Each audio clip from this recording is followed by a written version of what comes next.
शिव परिवार के हम भक्त हैं। भगवान शिव की भी पूजा करते हैं, माता पार्वती, गणेश भगवान और कार्तिक भगवान। शिव जी मृगशाला लपेटे त्रिशूल गाड़े बैठे हुए हैं, डमरू दिख रहा है। पार्वती माता भी बगल में है। गणेश बाबा उनकी गोद में है। हाथी का मुंह है।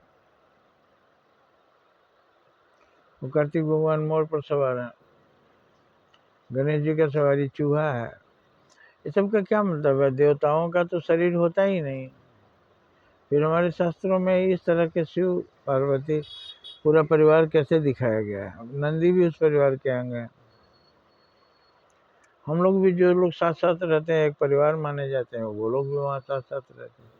शिव जी के गले में सर्प है, कानों में बिच्छू है। तो पहले आप पार्वती माता को समझिए। पर्वतों से पैदा हुई है पार्वती माता, इसलिए उनका नाम है पार्वती। पर्वतों से उत्पन्न हुई। गिरिजा, पहाड़ों से पैदा हुई। गिरि माने पहाड़। शैलजा, ये सब उनका नाम है। क्यों? तो जो धरती समुद्र में डूबी हुई जमीन, जब पहाड़ उठा ऊपर, तो उसके आसपास की जमीन ये पार्वती कहलाई। तो पहाड़ उठने के कारण इनका जन्म हुआ। पहाड़, पानी चला गया बहुत नीचे, उसके बीच की जो जमीन हुई, वही माता पार्वती। इसलिए धरती को पुल्लिंग नहीं, स्त्रीलिंग कहा जाता। धरती माता, वो पार्वती माता ही हैं। और शिव से विवाह उनका हुआ। उन्हें जब धरती निकली, तो बहुत दिनों के बाद जो गीली मिट्टी कठोर हुई, उस पर वनस्पतियाँ उगी, पेड़ पौधे। हिमालय पर किसी ने जंगल लगाया नहीं, अपने आप हुआ। जो सारे जंगल हैं बड़े बड़े, वो अपने आप हुए, कोई उसको लगाया नहीं।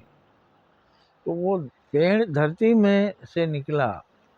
तो ये धरती पार्वती माता का, वो पेड़ शिव जी का विवाह हुआ। ये हुए भगवान शिव और पार्वती।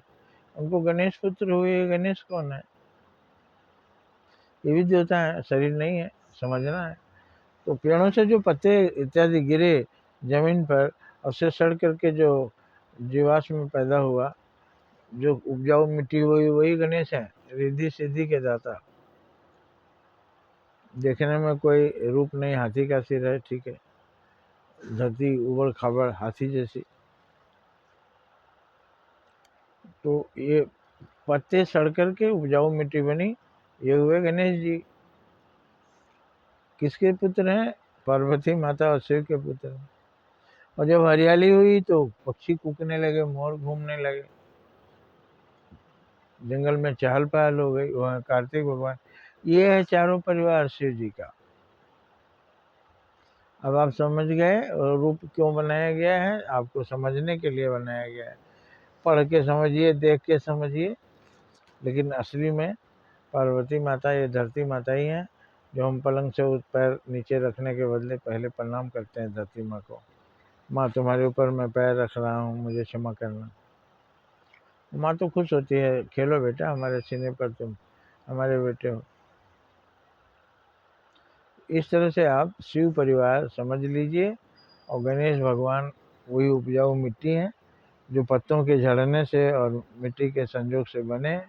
और वही रिद्धि सिद्धि के दाता है। वो मिट्टी लाकर उसमें कोई भी पेड़ पौधे फल फूल लगाए, वो सब सब उगेगा, बहुत सुंदर ढंग से उगेगा। इसलिए पूरी धरती पर अगर हम वृक्ष लगा दें, खेती बाड़ी करें, तो पूरी धरती उपजाऊ हो जाएगी। यही ब्रह्मा जी ने कहा था कि मैं छोड़ दूंगा गंगा को, तो सारी धरती बह जाएगी, कौन रोकेगा इनका वेग? तो शिव जी अपनी जटा खोल कर खड़े हो गए। मतलब जो वृक्ष थे, वही ऊपर से गिरते हुए पानी का वेग बचाते हैं, मिट्टी बहती नहीं है। वही है रहस्य उसका। शिव जी ने रोका था। अगर खुली जमीन है, वहां पेड़ पौधे नहीं है, तो वहां की सारी मिट्टी बह जाएगी। इसलिए पेड़ पौधे लगाइए और धरती को बचाइए। वही है विष पीने वाले शिव वृक्ष, जो हमारा कार्बन डाइऑक्साइड निकाला हुआ खा जाते हैं और बदले में हमें ऑक्सीजन देते हैं। आशा है आप मेरा संकेत समझ रहे होंगे। जय हिंद, जय भारत।